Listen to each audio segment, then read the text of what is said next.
Azizlar, mabodo agar sizni tizzangizda ham shunaqa qichirlash bo'lsa yoki shamollash, artrit, o'shanga o'xshagan kasallarning boshlanishi bo'lsa, umuman tizzangizda muammo bo'lsa, xudo xohlasa, aynan mana shu tochkalarga qarang.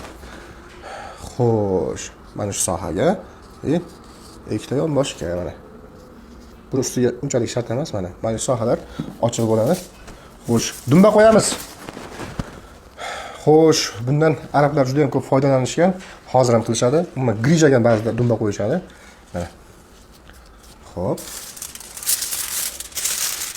O'raymiz va yana shunday qilib falga o'raymiz. Falgani foydasi shundaki, ichkaridagi qovunlashga xalaqit bermaydi. Ichkaridagi haroratni mo'tadil ushlaydi. Yaxshi terilib, oyoq mazza qiladi. Strichdan falga yaxshiroq.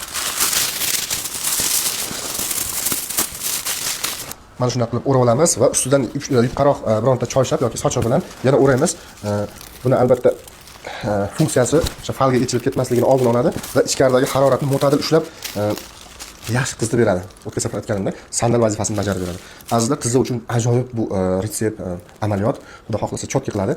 Kamida 1,5 soatdan 3-4 soatgacha turishi kerak. 5 kun, 10 kun qilinadi. Xudo xohlasa oyog'ingizni chotki qilib beradi.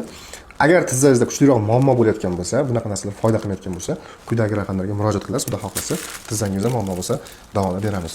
Salomat bo'ling.